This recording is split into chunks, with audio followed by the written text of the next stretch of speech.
One of your actors, Gerard Marzilli, is a complete cheesehead because when you went and asked him about the things he's been doing lately, he totally did not mention The Bachelor, this play that you are writing for him, and which may possibly be produced in conjunction with the Illyrian Players. Illyrian Players company, at least as part of their summer schedule. Right, might possibly, and also they are.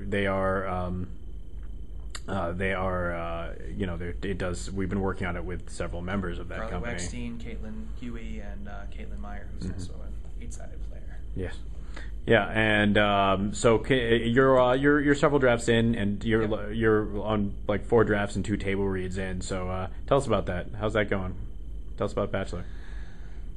Well, Gerard is an exceptional performer, and one of the things that makes him so rich is that he has a genuine lust for conflict and a lust for performance.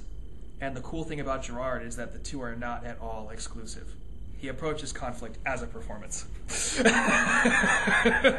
It's one of the most lovable things about him. It's one of the most entertaining things about him.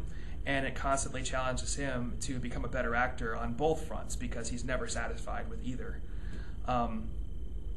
And so The Bachelor was, in a lot of ways, I think, about Gerard looking at that aspect of himself and moralizing it.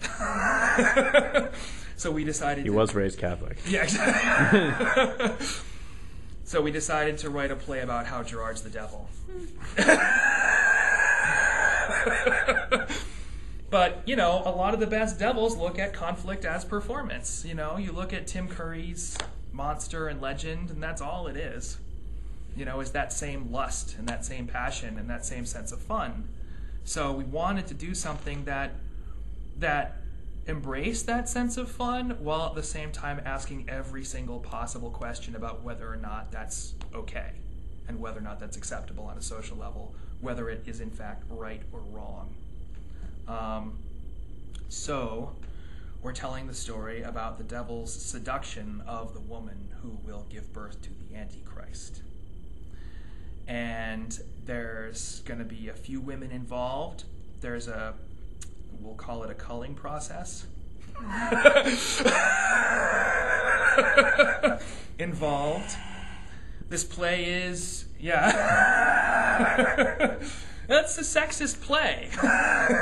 It's a genuine... Oddly enough, pretty much all the theater we've done together has been. Yeah, it's true. Misogynistic in some way, while at the same time attacking misogyny, I think. Yeah, no, it's a self-aware sexist play. At the end of the day, the whole point is accountability. And the whole theme of the play is the idea that right up at the highest levels, people are looking for ways to stash their accountability under the rug and blame someone, anyone, or everyone else for their decisions and their choices.